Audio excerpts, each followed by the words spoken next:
तपाईँ विश्वको जुनसुकै भूगोलबाट पनि चुरो कुरो हेरेर बसिरहनुभएका सम्पूर्ण दर्शकलाई कार्यक्रम चुरो बहसमा हार्दिक स्वागत छ। हामी आजको चुरो बहसको यो विशेष अङ्कमा नेपालको बदलिदो राजनीति, नेपालका राजनीतिक घटनाक्रमका सरगर्मी र यसले पार्ने असर र यसको पटाक्षेप तथा यसको कुनै न कुनै हिसाबले यथास्थितिमा नरहेर हुने परिवर्तनका विषयमा संवाद गर्नेछौँ। आजको चुरो कुरोको चुरो बहसमा ज्योतिषविद ओजराज उपाध्याय लोनी हुनुहुन्छ। उहाँले 33 वर्षको ज्योतिषीय आफ्नो व्यवसायको दौरान राजनीतिलाई पनि अत्यन्तै नजिकबाट निहालिसकेपछि उहाँका बसउट भेटघाटले ज्योतिषी सँगसँगै राजनीतिक कुरालाई पनि र देशको अवस्थालाई पनि राम्रोसँग हेर्ने र बुझ्ने मौका पाउनुभएको हामीले पायौँ र हामी उहाँसँग निरन्तर ज्योतिषीय सँगसँगै राजनीतिक गफ पनि गर्दै आइरहेका छौँ। आजको चुरो कुरोको चुरो बहसमा पनि सायद यी दुईटै कुरा हामी मिसाएर संवाद गर्नेछौँ। सबभन्दा पहिले गुरुदेव ओजराज उपाध्याय लोनी यही 22 गते 2 महिनाका लागि अस्ट्रेलियाको भ्रमणमा जाँदै हुनुहुन्छ। कार्यक्रम चुरो बहसको सम्पूर्ण परिवार चुरो बहस उहाँको शुभ यात्राको कामना गर्दछ र उहाँको यात्रा सफल होस् भन्न पनि चाहन्छ र उहाँको यात्रा सफल रहोस्, उहाँको जे काम भ्रमणका जे तालिका छन् ती सम्पन्न हुन् भन्दै कार्यक्रम चुरो बहसमा म उनै वरिष्ठ ज्योतिषविद ओजराज उपाध्याय लोनीलाई स्वागत गर्छु। गुरुदेव, यहाँलाई चुरो बहसमा हार्दिक स्वागत छ। उमेश बाबु, हजुरलाई पनि एकदम धेरै धेरै धन्यवाद र सम्पूर्ण तपाईँको दिनानुदिन जुन हिसाबले एउटा जनताको आवाज अनि देशभक्तिपूर्ण एउटा सूचना प्रवाह गर्नुभएको छ र एकदम दिनानुदिन उत्तरोत्तर प्रगति भइरहेछ। अझै उत्तरोत्तर कामना र देश विदेशमा रहनुहुने सबैले यो कार्यक्रमलाई राम्रोसँग ध्यानपूर्वक हेरिदिनु हुन अनुरोध गर्दै म धन्यवाद दिन चाहन्छु। दर्शकलाई पनि र स्वयं यहाँलाई पनि म हार्दिक नमन गर्न चाहन्छु। समय पनि अचम्मकी पर्छ यहाँसँग कुराकानी गर्दा। कहिलेकाहीँ कुराकानी गर्छु, ठ्याक्कै यहाँको जन्मोत्सवको दिन पर्या हुन्छ। कहिलेकाहीँ कुरा गर्न आउँछु, यहाँ चाहिँ अब विदेश भ्रमणको सङ्घारमा हुनुहुन्छ, सामाजिक सञ्जाल मार्फत पनि जानकारी गरा हुनाले यहाँको गोपनीयता हुँदाहुँदै पनि आफैले प्रकट गरे हुनाले मैले यो कुरा पनि सार्वजनिक गरेँ। यहाँको अस्ट्रेलिया भ्रमण हुँदैछ यही मङ्सिर 22 गतेदेखि। यात्रा सुखद रहोस्, सफल रहोस्। धन्यवाद। अब कस्तो छ भने हामी एउटा सार्वजनिक मान्छे हो। हामीले जस्तो म जस्तो मान्छेले कहीँ जाँदाखेरि त्यो मेरो गोपनीयता भन्दा पनि हाम्रो जिन्दगी गोपनीयता भन्ने चिजै हुँदैन। एक दोस्रो कुरा संयोग हो कि अब पत्रकारहरूसँग चाहिँ त्यस्ता चाहिँ नि बहुआयामिक नजरहरू हुन्छन् र अब एउटा हामी पहिले बाल्यकालमा पत्रिका पढ्ने बेलामा चाहिँ सिधै लेख्न नपाउने हुँदाखेरि अलि राम्रा देशान्तर अनि विमर्श अनि एउटा दृष्टि आदि गरेको पत्रिकामा चाहिँ सुलसुलीले भनेअनुसार यो अनुसार ऊ अनुसार भनेको थियो। अब तपाईँहरू पत्रकारहरूको बहुआयामिक आँखाहरू हुन्छन्, उहाँहरूबाट छुप्न लुक्न कहाँ सकिन्छ र नम्बर 1। नम्बर 2 चाहिँ जुन एउटा जीवनको गोपनीयताको कुरा गर्नुभयो, अब कति हाम्रा जिन्दगीका हाम्रो जीवन भन्ने चिज नै व्यक्तिगत नै हुँदैन। किन हुँदैन भने सबैतिर हामीले अब एउटा जिम्मेवारी लिनुपर्ने हुन्छ। जस्तै अब म 2 महिनाको लागि सम्भवतः 2 महिना भनेको छु मैले, 2 महिना नहुन पनि सक्छ, 2 महिनाभन्दा बढी चाहिँ हुँदैन। अब त्यो बिचमा फेरि कोही मान्छेहरूलाई म प्रति यस्ता केही मान्छेहरू छन् जसलाई एउटा अभिभावकत्व नै स्वीकारेका मान्छेहरूलाई भोलि थाहा नहुँदाखेरि उहाँहरूलाई अलिकति पीडा गुनासो हुनसक्छ भन्ने हिसाबले र फेरि त्यहाँ बसेर भेटघाट गर्न चाहनुहुनेहरूलाई हामीले थाहा पाएनौँ भन्नुको लागि पनि हामीले त्यो जानकारी दिनुपर्ने हुन्छ। दोस्रो कुरा त के छ भने म केही बाध्यता, केही आवश्यकता र केही खुसी, केही तनावहरू यी सबै कुरा बोकेर हिँड्नुपर्ने हुन्छ। केही बाध्यता अस्ट्रेलिया जानुको मतलब मेरो छोरा नातिना त्यहाँ छन्, उनीहरूको गुनासो पनि सुन्नुपर्ने हुन्छ र केही अब आकर्षण एउटा विदेश जाने रमाइलो भन्ने पनि हुन्छ। अब केही चाहिँ के हुन्छ भने अब यात्रा कठिन हुन्छ, हामी जहाँ पाए त्यही खाँदैनौँ, जे पाए त्यही हामीलाई सम्भव हुँदैन। यी विविध कुराले पनि गाह्रो हुन्छ, तर पनि जानुपर्ने हुन्छ र त्यसले गर्दाखेरि हामीले आफ्नो अनुपस्थितिको जानकारी गराए हो। अब पत्रकार महोदयले स्ट्याटसबाट थाहा पाउनुभयो, अन्य कुनै माध्यमबाट थाहा पाउनुभयो। अब त्यो तपाईँहरूसँग हामी सधैँ सक्दैनौँ, किनभने हामी ग्रह गोचर गनेर बसिरहेको छौँ, तपाईँहरू कहाँ कसले के गर्छ भने ठ्याक्क थाहा पाएर बस्नुहुन्छ। पत्रकारको गुण नै त्यही हो। अनि फेरि तपाईँ एउटा फेरि अलि चासो राख्ने पत्रकार पनि पर्नुहुन्छ। एउटा त धार्मिक दृष्टिकोणले, सामाजिक दृष्टिकोणले, राष्ट्रिय दृष्टिकोणले, र अर्को कुरा चाहिँ के छ भने अब एक खालको अब यो सायद हाम्रो 34-35औँ पटक होला यो अन्तर्वार्ता हाम्रो निरन्तर चलिरहेको। यस बिचमा अब एक खालको सान्निध्यताले धेरै कुराहरू थाहा हुन्छन्, त्यसलाई अचम्म मान्नु परेन, एउटा जानकारीसम्म गराएको। तर सामाजिक सञ्जालमा बडो दुःख पनि व्यक्त गर्नुभएको छ, असल श्रीमान बन्न सके कि सकिन, असल बाउ बन्न सके कि सकिन, यस्तै टाइपले बडो दुखेसो व्यक्त गर्नुभएको छ। किन यति धेरै दुःख व्यक्त गर्नुभयो? दुःख व्यक्त गरे होइन, कस्तो हुन्छ भने सार्वजनिक गुनासो भनौँ, गुनासो पनि होइन, त्यो एउटा के भने भोगाइ हो। किनभने यो समाज भनेको कस्तो छ भने आफूले आर्जन गरेका कुनै पनि प्राविधिक होस् अनि प्रयोगात्मक होस् अथवा शैक्षिक ज्ञान होस्, ती ज्ञानहरू चाहिँ हामीले सामाजिक सूचनाको रूपमा बाँडिदियौँ भने अरूले अनुभव गर्न सक्छ। भन्न खोजेको चाहिँ यसमा के हो भने अब सामाजिक जीवनको कुरा गर्दाखेरि अब आमा बुवाको लागि एकदम निरन्तर रूपमा श्रवण कुमार भएर बस्न सकिन होला, कति सेवा गर्न सकियो सकिन, उहाँहरू सन्तोष हुन सक्नुभयो भएन। भर्खरै 3 वर्ष अगाडि मैले आमा बुबा दुवैजना गुमाएँ, त्यति बेरसम्म म उहाँहरूको साथ पाइरहेको थिएँ, म उहाँहरूको साथमा थिएँ। त्यसपछि अब कतिपय अवस्थामा अब श्रीमतीका कति चिजहरू हामीले सार्वजनिक हुनाले उनको एउटा चाहना होला कहीँ जाने अथवा कहीँ केही गर्ने कुरा हुन्थ्यो होला, तर हामीले अर्को कसैको समस्याले चाहिँ हामीलाई त्यहाँ समय यतापट्टि लगाउनु पर्थ्यो होला, त्यहाँ पनि पूर्ण गर्न सकिएन होला। अब छोराछोरीहरूको पनि अब विभिन्न खालको म त अब अहिले मेरो चाडा छोरछोरीहरू हुर्केर अब 2टा छोरीहरू चाहिँ डबल मास्टर्स गरेका छन्, एउटा छोरो अस्ट्रेलिया छ आइटीमा ब्याचलर गरेको छ, अर्को छोरो घरमै छ उसले पनि आइटीमा ब्याचलर गरेको छ। तर म अहिलेसम्म छोराछोरी नातिनीको सम्मको बेलामासम्म पनि म प्यारेन्ट्स डे भन्छन् आजभोलि, अब त्यो अभिभावकको उपस्थिति रूपमा मैले उपस्थित हुन सकिनँ, त्यहाँ मैले बाउको धर्म निर्वाह गर्नु। यस्ता जुन हाम्रा व्यक्तिगत जीवनभित्रका झिना मसिना कुराहरू सार्वजनिक रूपमा सार्वजनिक काम गर्नु पर्दाखेरि, अरूको दुःख गुनासो पीडा आदि गर्नु पर्दाखेरि के हुन्छ भने हामीले आफ्नो कुराहरूलाई व्यवस्था गर्नुपर्छ। ज्योतिषका पनि दुःख छन्, ज्योतिषका पनि सुख छन्। दुःख भने होइन, यो एउटा यस्तो चाहिँ एउटा यो सार्वजनिक जीवन भनेको यस्तो है, कोही मान्छे चाहिँ नि सार्वजनिक जीवनभित्र जस्तै अब यहाँ पत्रकार महोदयलाई मैले घमण्ड गरेँ होइन, वाह ओझराज जस्तो हुन पाए पो भन्ने कसैको मानसिकता छ भने, बाहिर देखेको ओझराजको जति चाहिँ नि सम्पूर्ण खुसी नै खुसी देखिएछ भने पनि उसले ती कति चिजहरूलाई बलिदानी गरेर त्यो ठाउँमा आइपुगेको हुन्छ। र यो कुरा जानकारी गर्नुहोस्, कुनै पनि सार्वजनिक रूपमा सार्वजनिक क्षेत्रमा जाँदाखेरि सार्वजनिक जीवनलाई आफूलाई रूपान्तरण गर्दाखेरिका पीडाहरू यस्ता हुन्छन् भनेर उहाँहरूलाई एउटा सचेतना पनि हो। अब यहाँले यो भन्दै मलाई एउटा प्रश्न याद आयो कि यो व्यापक ज्योतिषहरूमाथि उठ्ने प्रश्न हो है, आफ्नो भाग्य भविष्य थाहा हुन्छ कि हुँदैन? अर्का भाग्य भविष्य हेर्नलाई चाहिँ बडो अगाडि सरिरहेका हुन्छन्, उनीहरूलाई आफ्नै भाग्य भविष्य थाहा हुन्छ कि हुँदैन भनेर त्यो मैले यहाँले त्यो तुलना गरेँ होइन। वीर अस्पतालको अगाडि बसेर जो हस्तरेखा हेर्न बसेका छन् उनीहरूमाथि पनि उठ्ने प्रश्न यही छ। जो चाहिँ ज्योतिषीय चाहिँ हिसाबले आफ्नो एउटा सम्पर्क कार्यालय खोलेर बस्नुभएको हुन्छ उहाँहरूमाथि पनि यो प्रश्न उठ्छ, स्वयं यहाँमाथि पनि उठ्छ होला। ज्योतिष भनेका आफ्नो भाग्य भविष्य थाहा हुन्छ कि हुँदैन, अर्काको हेर्न चाहिँ बडो कम्मर कसेर लागेका हुन्छन् भन्नेहरूले चाहिँ के भन्नुहुन्छ? होइन, यो त के हो भने तपाईँको यो समाज भनेको तपाईँले विश्वमा झन्डै 8 अरब मान्छे पुग्न लागिसक्यो होला, 8 अरब स्वभावका हुन्छन्। अनि अर्को कुरा के छ तपाईँको भने पूर्वीय दर्शनको मेरुदण्ड मुटु प्राण जीवन जे भन्नुहुन्छ त्यो ज्योतिष हो। अनि आजभोलि त पूर्वीय दर्शनलाई कसरी चाहिँ नि सक्ने भनेर लागिरहेको बेलामा त्यो भन्नु स्वाभाविकै हो।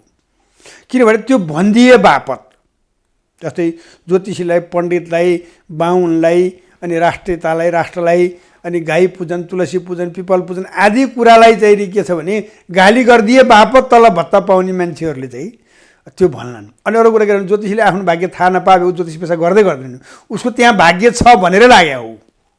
अनि एउटा कुरा। दोस्रो कुरा के हो भने उसको भाग्य चाहिँ कस्तो छ भनेर उसले दुनियाँलाई सार्वजनिक गरेर जसले आफ्नो भाग्य थाहा पाएर लागेको हुन्छ। अरूको जान्ने मान्छेले उसको भाग्य किन जान्दैन? नम्बर 2 है। नम्बर 3 फेरि यो भन्ने मान्छेलाई म के भन्छु भने सामाजिक सञ्जालमा, सामाजिक क्षेत्रमा जस्तै युट्युबमा होस्, टेलिभिजनमा होस्, यो आजको सञ्चारको युग हो। अरूलाई चाहिँ भन्नुभन्दा पहिले त्यो अरू जस्तो बन्नु सक्नु राम्रो कुरा हो। अनि अर्को कुरा के छ भने ज्योतिषी फेरि कसैको घरमा गएर म ज्योतिषी हुँ, अरूले भन्छन् थाहा छैन उमेश बाबु, म च्यालेन्जका साथ भन्छु। मैले व्यक्तिगत रूपमा परिचय आफैले म फलानु नाम गरेको ज्योतिषी हुँ भनेर यो 35 वर्षको ज्योतिषी दौडानमा अहिलेसम्म कसैलाई मैले त्यो परिचय पनि देखाएन। र म सौभाग्यशाली मान्छे, म भाग्यमानी मान्छे हो। मैले भाग्य चिनेर यसमा आएको, किनभने संसारमा ज्योतिष नआउँदै संसारमा ज्योतिषको निर्माता नै म हुँ। कान्तिपुर टेलिभिजनदेखि, कान्तिपुर पत्रिकादेखि, यहाँहरू जस्ता सञ्चारकर्मीदेखि, व्यक्तिगत जुन आफ्नै सामाजिक सञ्जालदेखि र ती दर्शकहरूले ती अब फलोअरहरूले मन पराएकै कारण म अब 21औं पटक विदेश यात्रा गर्दैछु र अनि यहाँ बसेर पनि मेरो आफ्नो जीवन राम्रोसँग चलेको छ। अब यहाँ त के छ भने तपाईँको फेरि त्यो किन हेर्ने भन्छ म युट्युबमा अब हजुरको हाम्रो कुरा गरिराख्यो भने अस्ति भर्खर मैले एउटा पढाएको थिएँ के अरे यसले भनेको कहिले पनि मिल्दैन भनेर तपाईँकै मसँग भने त्यति त हेर्दिनँ म, संजोगले मैले देखाएको थिएँ। ए बाबा त्यो मिल्दैन भन्ने थाहा भएपछि मलाई कतिपय सञ्चारकर्मीहरूको सञ्चारमा मलाई सत्यता लाग्दैन, म त्यो हेर्दिनँ होइन। अब अर्को कुरा चाहिँ के छ तपाईँ भने एउटा महान दार्शनिक रजनीशको एउटा ठुलो भनाइ के छ तपाईँ भने उनले हिन्दीमा भन्छन् जिसने जिसको विरोध कर रहे हैं उनने अंदर से उनको सपोर्ट कर रहे हैं। त्यस कारण म चाहिँ के भन्छु नि मेरा विरोधी भनेर कसैले अथवा मलाई जसले आलोचना गरिरहेका छन् ती मेरा परम मित्र हुन्, जसले कि उहाँहरूले मलाई समर्थन गरिराख्नु भएको छ, उहाँहरूले मलाई अत्यन्तै पछ्याइरहनु भएको छ र उहाँहरूले चाहिँ मलाई गाली गर्नुभएको छ। अब त्यो सायद उहाँहरूको सान्निध्यता छ अथवा एउटा कुरामा म अलिकति कठोर छु, अलिकति कडा छु। जस्तो के छ भने विभिन्न विदेशहरूमा बस्ने मान्छेहरूले टेलिफोनमा सङ्कटकालको लागि म 24 घण्टामा खुला छु। अनि भाग्य भविष्यहरू त्यो अनलाइन मार्फत हेरिदिनु र अनि धन्यवाद लिइदिनु र विदेश बसेकोलाई मैले एकदम सम्भ्रान्त ठानिदिनु भन्ने खालको सोच भएका मान्छेहरूले बढी सायद मेरो विरोध गर्नुहुन्छ होला। किनभने म विदेशमा बसेर विदेशमै बसेकै नाताले मात्रै मलाई चाहिँ ज्योतिष हेराएर धन्यवाद दिन खोज्नेहरूबाट चाहिँ म टाढा छु। अब त्यो नपाएको नि हुनसक्छ। अर्को कुरा के हो भने ज्योतिषी त्यस्तो भगवान होइन, भगवानमा त त्रिगुण छ, ब्रह्मा विष्णु महेश्वर छन् भने सबै कुरा भनेको बेलामा भन्ने मिल्छ भने। अर्को कुरा के हुन्छ भने फेरि ज्योतिषीको ल्याकत र त्यो दर्शकको पनि लागतले पनि निर्भर गर्छ। अब ज्योतिषी कुन हिसाबको हुन्छ, जस्तै ज्योतिषीहरू सस्तो मिठो लोकप्रियताका लागि वातावरण हेरेर कुरा गर्छन् कि अनि एउटा सैद्धान्तिक र व्यावहारिक र सामाजिक पक्षलाई संयुक्त रूपमा बनाएर हेर्छन् कि र त्यसको अनि यी सम्भावनाहरू कतिपय कस्तो हुन्छ भने ज्योतिषीले बताइरहेका कुराहरू अहिले भर्खर प्रश्न उठ्न सक्छ। अस्ति अर्को एउटा हजुरको अन्तर्वार्तामा मैले देखाएको थिएँ, यसले मिति सारेको सारै छ, अब पनि भएन भने यसमा मैले पनि थप गरिदिएँ। एकैछिन मलाई त टेलिफोनै गरेर मलेसियामा बस्छु भन्नुभयो, म उहाँको नाम थर भन्न चाहन्न, मलेसियामा बस्छु भन्नुभयो, उहाँले 34 पटक उहाँले गनेरै बस्नु भएको छ तपाईँको अन्तर्वार्ता। यति लामो अन्तर्वार्ता तपाईँले यति लामो समयदेखि लिइरहनु भएको छ, जो पटक पटक फेल भइरहनु भएको छ, उहाँले भनेको कुरा मिलेकै छैन। एकचोटि फेल हुनुभयो ठिकै छ, दुईचोटि फेल हुनुभयो ठिकै छ, 34 पटक फेल भएको मान्छेलाई तपाईँ कति पटक अन्तर्वार्ता लिनुहुन्छ भनेर तपाईँको नामै तोकेर उहाँले विदेशबाट असन्तुष्टि व्यक्त होइन। त्यो उहाँको अधिकार हो, उहाँले भन्नुभयो। एउटा पहिलो कुरा के छ भने बाहिर बसेर कसैलाई गाली गर्न सहिलो पनि हुन्छ, किनभने त्यो हरेक नेपालीको पहुँचभन्दा बाहिर हुनुहुन्छ अथवा उहाँलाई मन लाग्यो त्यो भन्न पाउनुहुन्छ। त्यसपछि के हुन्छ भने त्यसपछि त्यो पनि एउटा मन्थन हुन्छ सामाजिक सञ्जालमा, कति मिल्यो कति मिलेन भन्ने कुराको जुन एउटा कुराहरू आउँछन्। अब त्यसलाई सतहमा विश्लेषण गर्ने मान्छे एक थरी हुन्छन्, उनले गर्ने विश्लेषण एउटा हुन्छ। अब एउटाले कसैले चाहिँ उहाँको यस्तो होला, उहाँ यो अहिलेको जुन परिवेश छ, जुन अहिलेको वातावरण छ त्यसलाई कायम राख्ने पक्षमा हुनुहुन्छ या अथवा त्यसलाई उडाउने पक्षमा हुनुहुन्छ भने अब त्यो दुइटै कुरा भयो भने पनि उहाँलाई त्यो अलिकति तनावपूर्ण अवस्था भयो होला, तनावमा उहाँले आफ्नो कुरा भन्नुभयो होला। त्यो उहाँले भन्ने कुरा हो। हामी त सामाजिक, मैले अघि नै भने सामाजिक जीवन भनेको व्यक्तिगत जीवन हुँदैन, हरेक प्रकारका कुराहरू हामीले सहनुपर्छ। अब म यहाँनिर के एउटा कुरा चाहिँ म एउटा आफूलाई गर्व गर्छु भने केही कुरा होइन धेरै कुरा मिल्छन् र विश्लेषणात्मक हिसाबले र त्यही अनुसारको चाहिँ त्यही खालको दर्शकहरूबाट त्यो दृश्यावलोकन हुन्छ र यहाँहरूको सूचना प्रवाहहरू सही छ भन्ने सन्देश जान्छ र न यहाँहरू पटक पटक लिनुहुन्छ। उहाँ एउटा अमुक एउटा व्यक्तिको लागि त उमेश बाबुले ओदराज उपाध्याय लोहनीसँग उहाँ एउटै मात्रै व्यक्तिको लागि त यो अन्तर्वार्ता गरिदिएको होइन नि, उहाँले तपाईँको जति फलोअर हुनुहुन्छ ती सबैको लागि गर्नुभएको, त्यो मध्ये उहाँ एउटा हुनु होला। अब त्यो समाजमा बिकेको छ र न यहाँको च्यानल र मेरो भनाइ टिकेको छ। यो त सत्य हो नि। अब तपाईँको मलाई जति नै माया गर्नुहोस्, गुरु नै मान्नुहोस्, पाउ नै पर्नुहोस्, जे गर्नुहोस्, गुरु चेलाको सम्बन्ध हुन्छ ज्योतिष र यसको हिसाबमा हेर्दाखेरि। त्यो हिसाबले तपाईँले मलाई के भन्छ, गुरुको सम्मानको लागि वर्षमा एउटा दुईवटा तिनवटा अन्तर्वार्ता लिदिनुहुन्छ। जब चाहिँ नि त्यो सूचनाको रूपमा सूचना प्रवाह गरिरहेको हुन्न भने त्यसलाई दोहोऱ्याइ कसैले गर्दैन।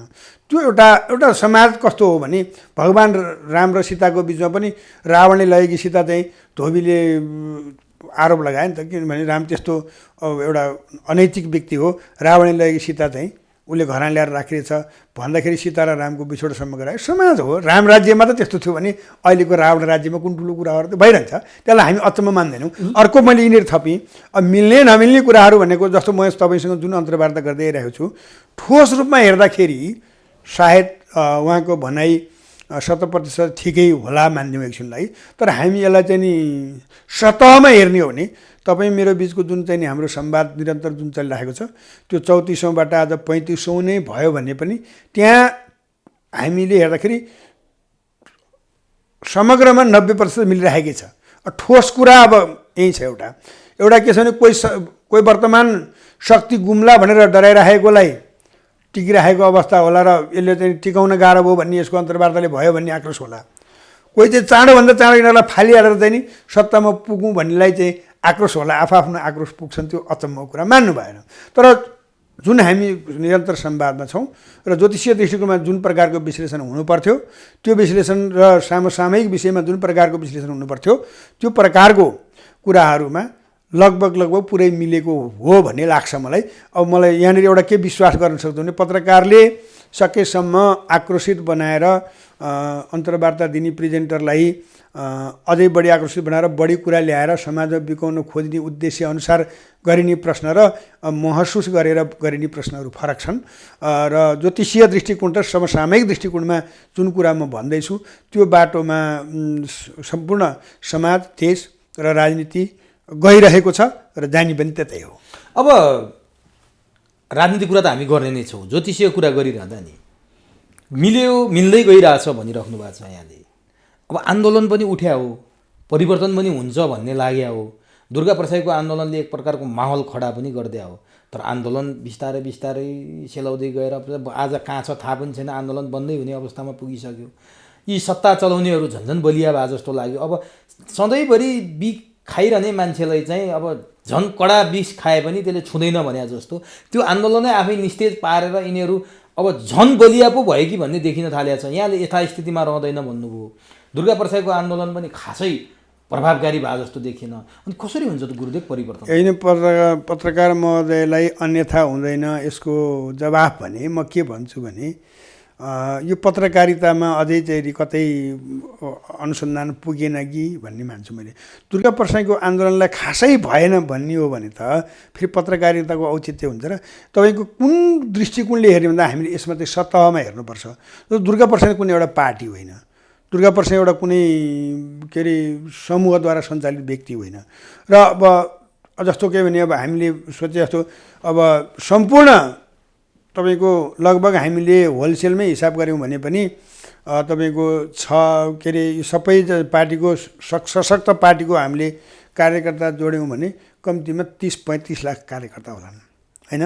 ती सम्पूर्णलाई चिरेर आएको एउटा व्यक्तिले उठाएको औँलोभित्र त्यो जनसागरलाई कसरी हामीले त्यो एउटा पार्टीले गरेको हिसाबमा तुलना गर्ने हो भने अहिलेसम्मको ऐतिहासिक हो त्यो व्यक्तिगत रूपमा भएको आन्दोलन अथवा जनविद्रोह। त्यसलाई हामीले सामान्य मान्नु हुँदैन।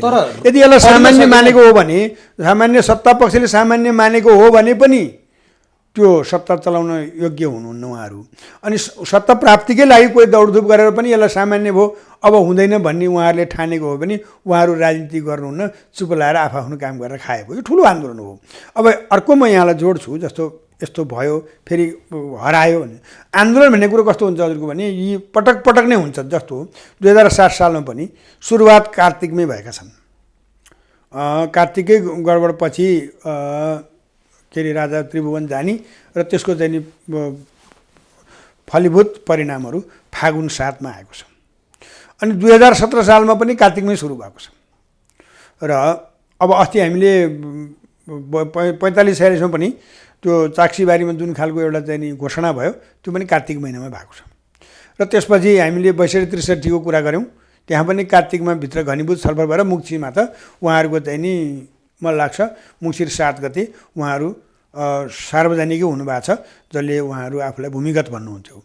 र अब अहिले पनि के भयो भने यी सम्पूर्ण कुराहरू कार्तिकमा भित्र असोज कार्तिकमा घनीभूत भए र आयो। कहिले आयो भने मुङ्सिर 7 गते आयो। मुङ्सिर 7 गतेको जुन जनसागर आयो त्यहाँ 23 जनसागर जान्छ भनेर एउटा चाहिँ नि ठुलो राजनीतिक शक्तिले त्यही दिन कार्यक्रम जुदाएको छ।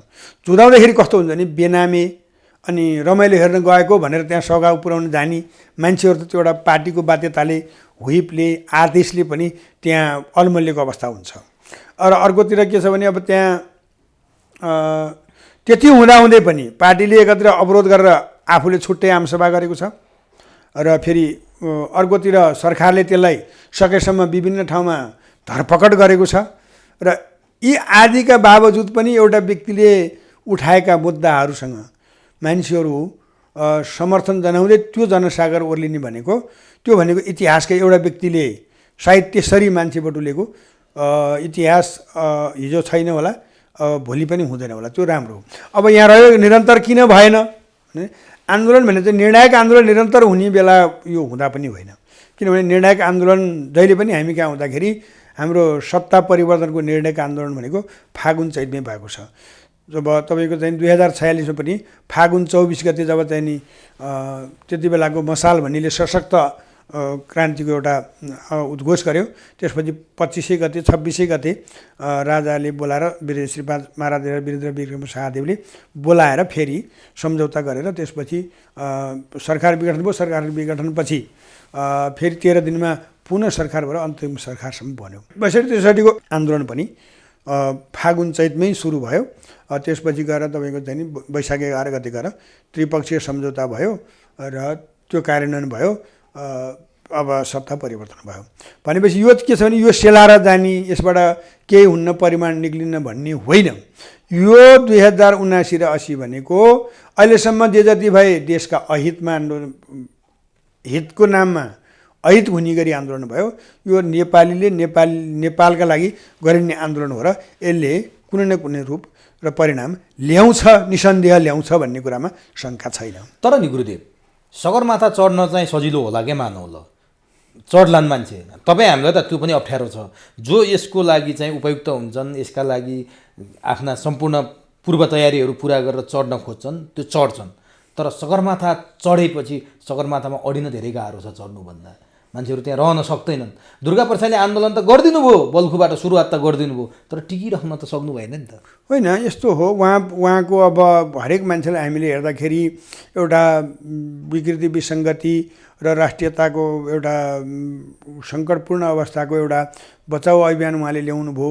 उहाँ त्यस्तो अवस्थामा अब उहाँ तपाईँहरू जस्तै सञ्चारकर्मीले भनेअनुसार उहाँको स्वास्थ्य स्थिति बिग्रिरहेको छ, उहाँ उपचार गर्न जानुभएको छ। अब आन्दोलन भने चाहिँ के हुन्छ भने विभिन्न चरणमा हुन्छ, फेरि साम्य भए जस्तो हुन्छ, फेरि चाहिँ त्यसपछि सुरुवात हुन्छ, अनि जब निर्णायक आन्दोलन हुन्छ अनि त्यसले वारपार गर्छ।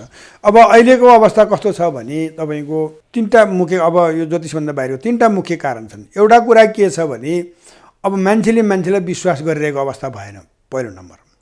अब पहिले के थियो भन्दा सबैलाई एउटा के भ्रमलाई स्वीकार्न उहाँहरूले बाध्य बनाउनु भएको थियो भने यो सम्पूर्ण उन्नति प्रगति र समृद्धिको बाधक भनेको राज संस्था हो। 42-43देखि सत्याग्रहदेखि 45-46 को आन्दोलन हुँदाखेरि राजाले पावरको कुरा भयो। पावरको कुरा भइसकेपछि राजाले पावर छोडिदिनु भयो, उहाँहरूलाई नै दिनुभयो, अक्षरशः संवैधानिक भएर बस्दिनु भयो। अब फेरि तैपनि उहाँहरूलाई के पुगेन भने राजा वीरेन्द्रलाई उहाँहरूले अहिले जति स्वागत र सम्मान गरे पनि त्यति बेला उहाँहरूले आलोचना नगरेको होइन। बाहिर नदेखेर के गर्नु, भित्र त उनीहरूले सत्ता कब्जा गरिराखेको छ, प्रशासन उनीहरूकै छ, सबै कुरा उनीहरूकै छ। त्यसो भएर राज संस्थाले रहन्जेलसम्म हामीले केही पनि कुरा गर्न सक्दैनौँ, समृद्धिको बाधक यही नै हो भन्ने चाहिँ एउटा कल्पित भाष्यहरू निर्माण गर्नु पर्यो। त्यही भाष्यहरू लिएर उहाँहरू जनता सामु जानुभयो र कसैले अब एउटा सशस्त्र द्वन्द्व गरेको अवस्था रह्यो। अब कसैले चाहिँ नि अब बहुदलीय प्रतिस्पर्धा भनेर उहाँहरू दुईजना आपसमा केन्द्रीय स्तरमा मिल्ने र जनस्तरमा चाहिँ विद्रोह गराउने र राज संस्था फाल्ने षड्यन्त्रको रूपमा विदेशीद्वारा सञ्चालित भएर दुईटा सरकार, त्यति बेलाको सरकार पनि त्यति बेलाको विरोधी पक्ष पनि दुईटै चाहिँ अरूको कठपुतली बन्नु भएर 46 सालको केही हदसम्म सुधार गरेर देशको हितमा लान सकिने संविधानलाई चाहिँ कसरी फाल्ने भन्ने थियो। त्यो फाल्नको लागि विदेशीहरू सफल भए, उहाँहरू बुझेर नबुझेर त्यसको भागीदार अथवा त्यसमा सहमति जनाउनु भएको अवस्था रह्यो। र त्यसपछि 62-63 को जब आन्दोलन भइसकेपछि के भन्दा अब उहाँहरूले एउटा भाषा के निर्माण गर्नुभयो भने त्यति बेला दरबारभित्र पनि उहाँहरूकै विदेशीहरूकै एउटा समूह छिर्यो अनि दलहरूभित्र पनि त्यही खालको छिर्यो र के गरियो भने एकातिर उहाँहरूलाई अकर्मण्यतातिर उत्साहित गरियो। जस्तो अब पहिले दलहरूकै सहमतिमा त्यति बेलाको संविधान सभा पनि होइन, त्यति बेलाको प्रतिनिधि सभाको विघटन गर्नको लागि पूर्व प्रधानमन्त्री शेरबहादुर देउवाजी त्यति बेला प्रधानमन्त्री हुनुहुन्थ्यो, उहाँद्वारा सहमतिबाटै चुनाव सार्न पठाइयो। र अनि यतापट्टिबाट चाहिँ के गर्यो भने राजालाई चाहिँ त्यो कानुन सहमत छैन, यो हो कि होइन भन्नेतिर जानुको सट्टा के भने फेरि उहाँहरूकै डिजाइनभित्र थियो। के गरियो भने त्यसपछि मौका यही हो भन्ने बनाएर अब एउटा अपरिपक्वताभित्रको राजनीति, अपरिपक्वताभित्र रहेका त्यति बेलाका राजालाई चाहिँ के गर्यो भने त्यसरी उक्साइयो र त्यो भित्रबाट द्वन्द्व गराइयो। के गरियो त भने राज संस्थालाई राजाले शक्ति लिनुपर्छ भनेर धर्म र देशै छाडिसकेकालाई ल्याएर फेरि बनाउन लाग्यो कि जनताले विद्रोह गर्नको लागि आधार बनोस्, आधारशिला बनोस् भनेर त्यसरी एउटा चाहिँ नि एउटा महत्त्वपूर्ण चाहिँ नि एउटा योजनाबद्ध रूपमा त्यो तरिका बनाइयो र एक प्रकारले देखिँदा संवैधानिक व्यवहार त त्यो संविधान प्रतिकूल दुईटा काम भयो। एउटा त संविधानभित्र रहेको राजाले संविधानको धारा पहिलो चाहिँ धारा 27 उपयोग थियो कि थिएन, त्यहाँ केही कमी भयो कि भनेर प्रश्न गर्ने एउटा ठाउँ रह्यो भने दोस्रो कुरा के छ भने संविधानमै व्यवस्था नभएको, संविधानले परिकल्पनै नगरेको, किनभने गइसकेको संविधान के अरे गइसकेको प्रतिनिधि सभालाई पुनस्थापित गरियो।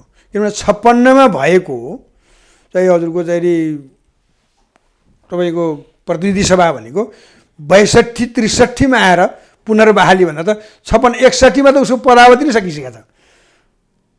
यसै पनि चुनाव गर्न मिल्ला भएको भने पदावधि विधिवत रूपमा सकिएर पनि अर्को 2 वर्ष व्यतीत गरिसकेको प्रतिनिधि सभा पुनर्स्थापना गर्नु नै के थियो भने गराउनु नै के थियो भन्दाखेरि त्यो चाहिँ एउटा ठुलो षड्यन्त्र थियो। त्यसभन्दा राज संस्थाको अन्त्य भयो, निरङ्कुशताको मुद्दा उठाइयो, पूर्ण रूपमा राज संस्था विसर्जन गरियो र गणतन्त्र, सङ्घीयता, धर्मनिरपेक्षता भन्ने सडकमा तथाकथित सामान्य बाहेक आवाजविहीन आवाजलाई समेटेर एक कदम माथि भन्दा अझ 10 कदम माथि गएर गणतन्त्र, धर्मनिरपेक्षता र सङ्घीयता संरचना गरियो। त्यति संरचना गरिसकेपछि अब आयो के त भन्दाखेरि तपाईँको चाहिँ अब संविधान सभा भनेर चुनाव भनियो र फेरि 2063मा अन्तरिम संविधानमा नै लेखियो जुन चाहिँ नि त्यो असंवैधानिक र गैर कानुनी थियो, जहाँ धर्मनिरपेक्षता लेख्नुको लागि त त्यो एउटा ठुलो परिवर्तनमा जनताको जनमत लिन पर्ने कि नपर्ने त्यहाँ लेखियो। ल त्योसम्म ठिक छ। फेरि त्यहाँ के भनियो भने 2062-63 को आन्दोलनपछि बनाएको अन्तरिम संविधानभित्र त्यहाँ चाहिँ के छ भने राज संस्थाको अन्त्य भन्ने कहीँ पनि छैन त्यो संविधान निर्माण हुँदा। अनि फेरि के गरियो भने त्यो जनताद्वारा जननिर्वाचित हुँदै नभएको, जनताले अस्वीकृत गरिएको संविधानबाट सिधै राज संस्था खारिज गरियो। अनि फेरि कुरा चाहिँ लोकतन्त्र गरिन्छ। यस्ता अब त्यसपछि संविधान सभा निर्माण गरियो र अनि त्यति बेला फेरि के गरिदियो भने मित्र देश त अब दक्षिण देश त जसरी पनि राज संस्थालाई उखालेर फालिने भइहाल्यो, युरोपियन युनियन भनेको राजा देख्नै चाहँदैन थियो र अब अधिकांश चाहिँ नि पश्चिमाहरूसँग सहकार्य गर्न र इन्डिया र चाइनाको बिचमा खेल्नको लागि राष्ट्र संस्था पनि बाधक हो र यो दुवै ठाउँको लागि हाम्रो उपस्थिति चाहिन्छ भन्ने उद्देश्यका अनुसार विभिन्न समयमा खम्बा काण्डदेखि विविध कार्यकालका विभिन्न कालखण्डमा गरिएका उनीहरूका क्रियाकलाप विरुद्ध नेपाली राष्ट्र संस्था जहिले पनि दुई छिमेकीका विरुद्ध होइन, हामी चाहिँ दुई छिमेकीलाई समानताका दृष्टिकोणमा नै हेर्छौँ भन्ने पृथ्वीनारायण शाहको बडा महाराज पृथ्वीनारायण शाहको दिव्य उपदेश मार्फत चलेको राष्ट्र संस्थालाई नौखालेसम्म हाम्रो रजाइ हुन्न भन्ने एउटा उद्देश्य साथ रहेको अमेरिका पनि त्यही मार्गमा लगाएर हुँदा हुँदा हुँदा हुँदा यतिसम्म भयो कि हाम्रो असल छिमेकी भनेको राष्ट्र उत्तरी देशले पनि त्यति बेला के गर्यो भने मौन मात्रै बसेन, एक प्रकारको समर्थन जनायो। किनभने राष्ट्रपति चुनिएको छैन, विधिवत रूपमा कार्यकारी अधिकार प्रधानमन्त्रीलाई हुन्छ, राष्ट्राध्यक्ष गिरिजाप्रसाद होइन र के गरियो त त्यहाँ भन्दा राजदूतको ओहदाको प्रमाण सुरुवातमै उसबाट ग्रहण उनले त गरे तर कूटनीतिक मर्यादा विपरीत हाम्रा विरोधी त छँदै थिए, हाम्रा मित्र भनेका देशहरूले पनि त्यो क्रियाकलापहरू गरे।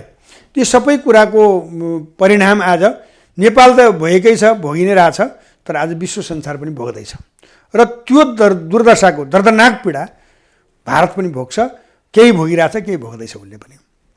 र अझ यदि नेपाल यस्तै गरी पतन हुँदै जाने भने त्यसको तुरुन्तै, किनभने हामी समान संस्कृतिका मान्छेहरू छौँ र हाम्रा संस्कृतिभित्र संसारमा जस्तो हामीसँग पुरै मिल्ने संस्कृति भनेको इन्डिया बाहेक अरू कुनै पनि देश छैन। पाकिस्तानमा पनि केही कुराहरू मिल्दैन, राष्ट्रिय स्तरका कुराहरू है, अरू खानपान फेसन मिल्दै मात्रै हुँदैन। र अब हाम्रो सार्क मुलुकको मात्रै होइन, विश्वमा नै भारत इन्डियाको र हाम्रो बाहेक सांस्कृतिक अनि वैवाहिक व्यावहारिक अनि यो सन्निकटता आदि कुराको चाहिँ नि सम्पूर्ण कुरा कहाँ कोसँग मिल्छ, हामीसँग मिल्छ।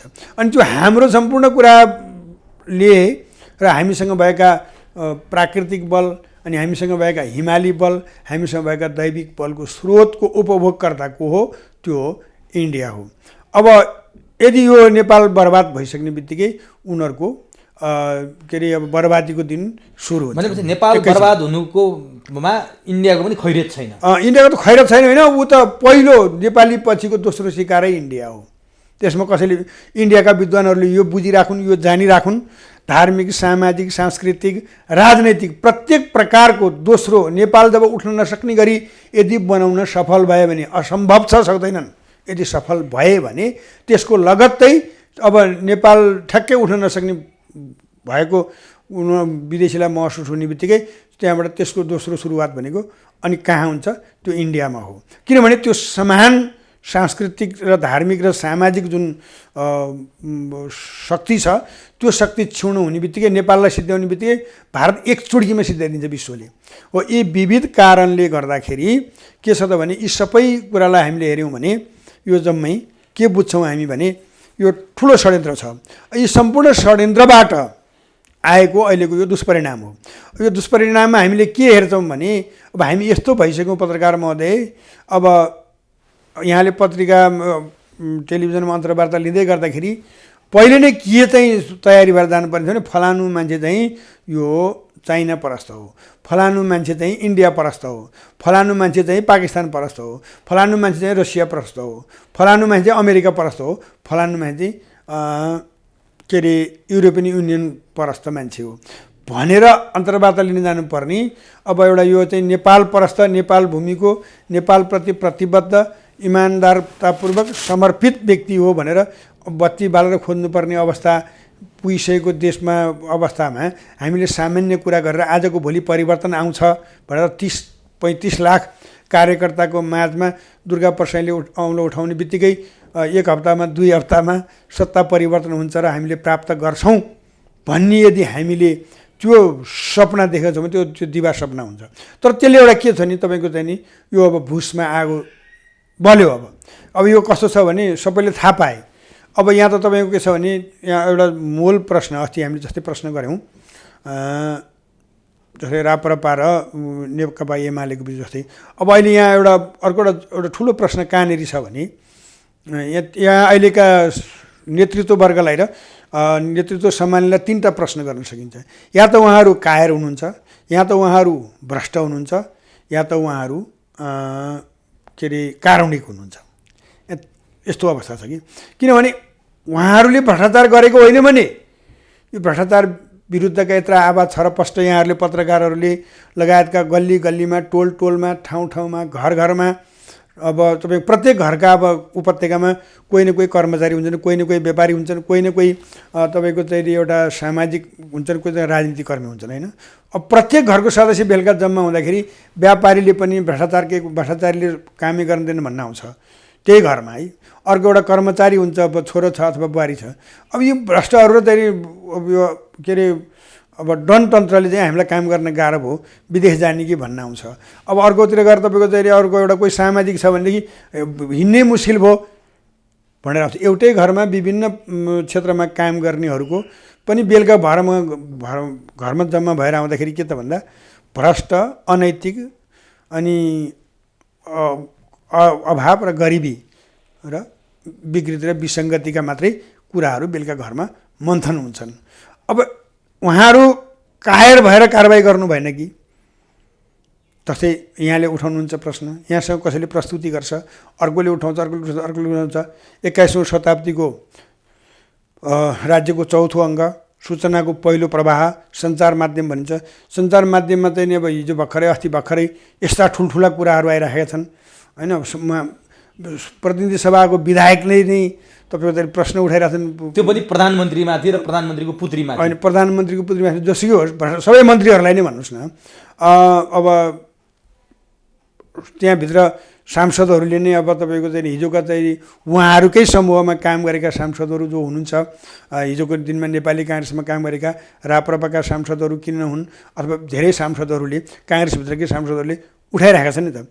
अब यदि उहाँहरू प्रश्न उठायो गलत हो भने उहाँहरू कायर हो।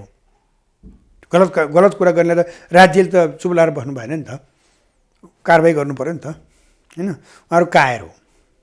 यदि होइन, उहाँहरू कायर होइन भने उहाँहरू भ्रष्ट हो, कारबाही नत्र किन नगरे।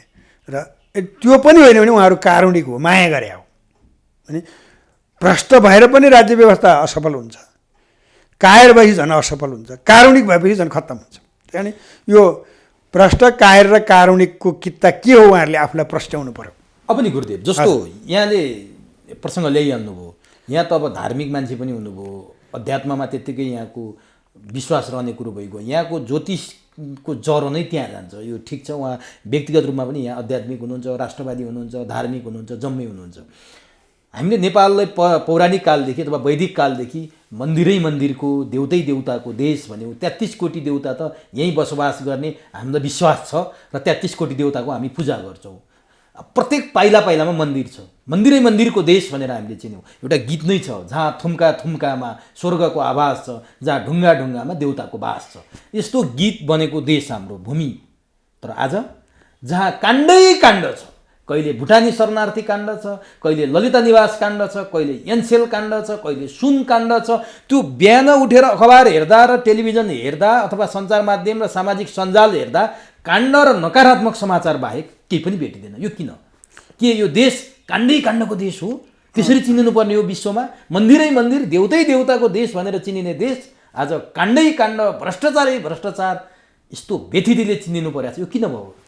होइन, यो त एउटा कुरा त के हो तपाईँको भने मानिसहरूमा एउटा कतिपय अवस्थामा चाहिँ मानिसहरूको मर्यादा हराएको, मानिसको एउटा मानवीयता हराएको। जस्तो व्यक्तिगत जीवनका कुराहरू सञ्चारकर्मीले ल्याइदिने, अनि सामाजिक सञ्जालमा ल्याइदिने, उसको व्यक्तिगत नितान्त व्यक्तिगत जीवन उसले गरेको उसको व्यक्तिगत क्रियाकलापमा ले गर्दा सामाजिक रूपमा कुनै पनि त्यसले नकारात्मक वा सकारात्मक कुनै प्रभाव पार्दैन र आफ्नो के अरे समाचार बिग्छ भन्दैमा ल्याइदिनु।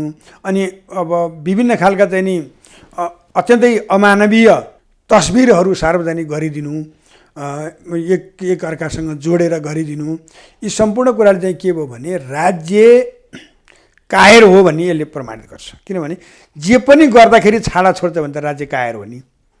किनभने अब तपाईँलाई एकछिन लगाइदियो कि कसो तपाईँलाई चित्त बुझेन, तपाईँको बारेबाट लगाइदियो कि उमेश सुवेदी चाहिँ यस्तो खराब मान्छे हो।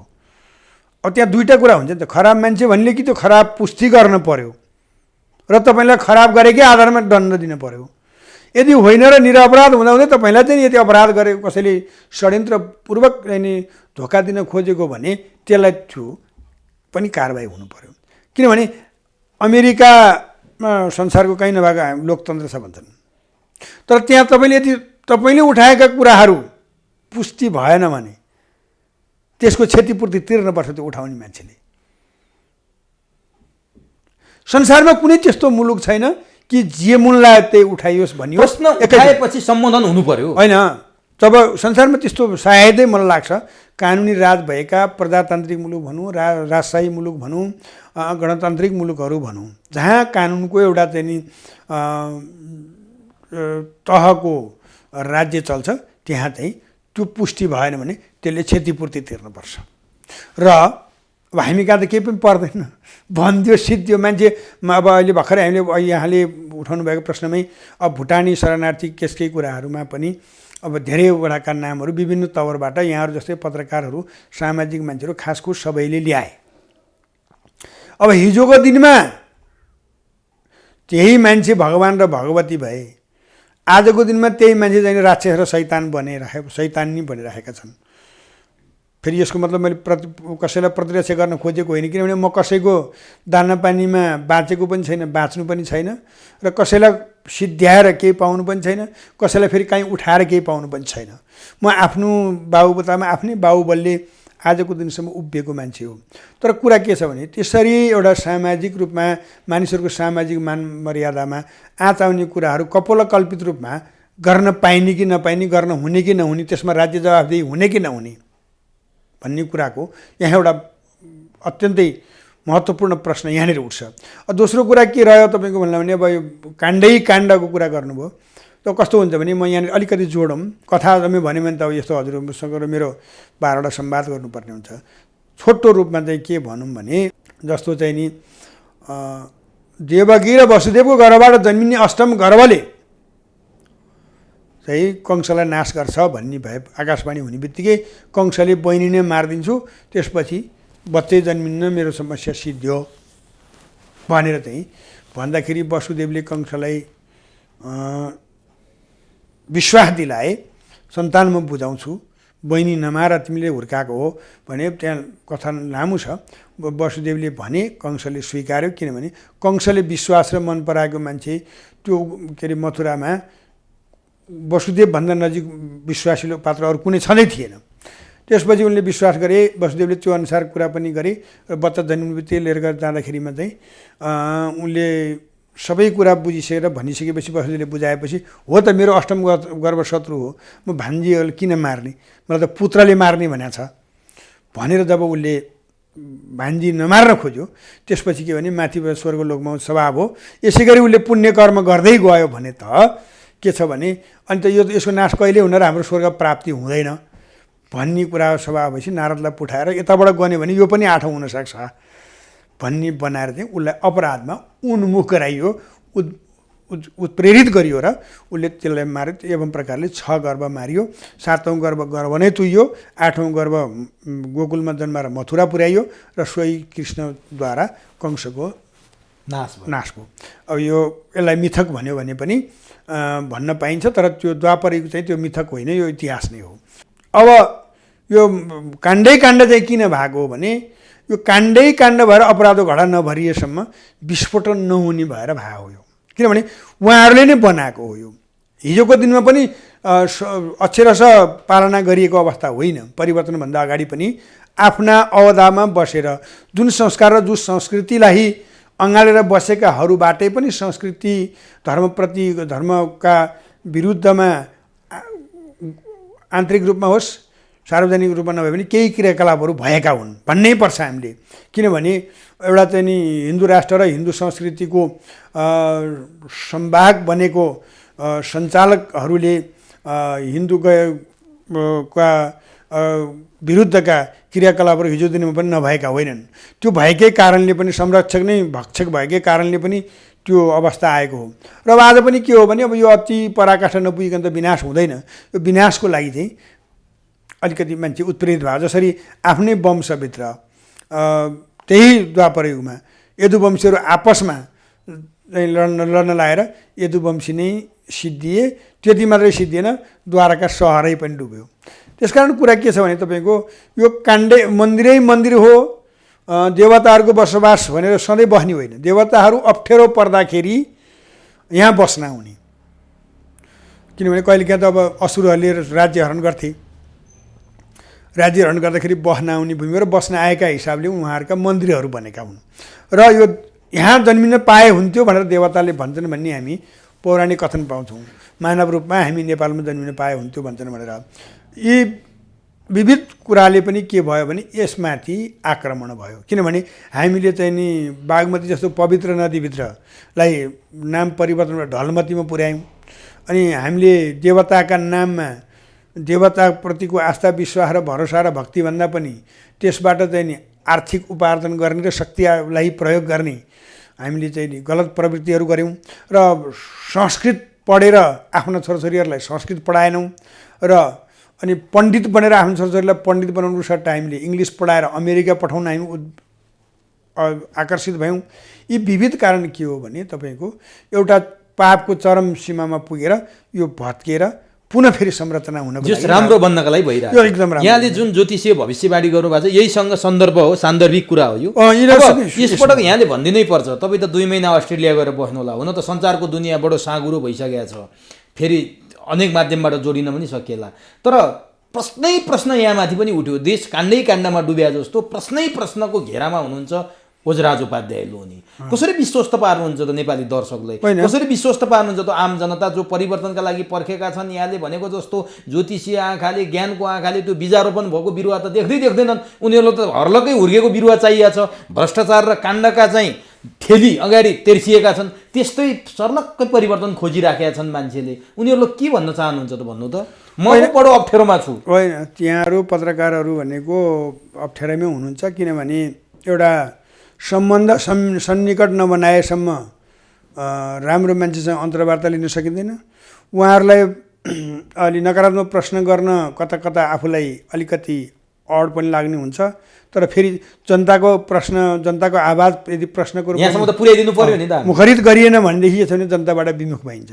त्यसकारण चाहिँ नि सूचना त्यति सहज चिज होइन, म मान्छु। यहाँको बाध्यताहरू म बुझ्छु। तर मलाई जहाँसम्म लाग्छ, यहाँसँग मैले जतिवटा अन्तर्क्रियाहरू गरेँ त्यसमा विश्लेषण गरेर सतहमा बुझ्ने मान्छेको प्रश्न यहाँलाई एकदम कम होला। र जसरी जे पनि प्रश्न गरिराख्नेलाई आजको भोलि जादुको छडी ट्याक्क आयो, भोलि गयो, फलान दिने भने किन भएन, ढिसान दिने भने किन भएन, यो गर्न पाउने उहाँहरूको अधिकार हो, नभएपछि भन्न पाइन्छ। तर यहाँसँग यहाँ र मैले बसेर जति हामीले अन्तर्क्रिया गरेका छौँ, म नामले चिनिँदा ज्योतिषी हुँ। तर हामीले ज्योतिषीका कुरा केवल 20% मात्रै गरेका छौँ। अरू हामीले 80% समसामयिक विषय कुरा गरेका छौँ। त केही नै मिल्दोजुल्दो कुनै आधारै नभएका कुराहरूको बारेमा चाहिँ बरु प्रश्न उठाइदियो भने उहाँ जसले प्रश्न उठाउनुहुन्छ त्यस्ता पनि त छन् नि त यहाँहरूसँग अन्तर्वार्ता दिने। अर्को कुरा चाहिँ के छ भने यो 2047 सालमा अन्तरिम सरकार गठन भएर संविधान बनेर नेपाली संविधान लागू भएको पनि अब अहिले भनेपछि 34 वर्ष पुरा भयो। यो 34 वर्षभरिमा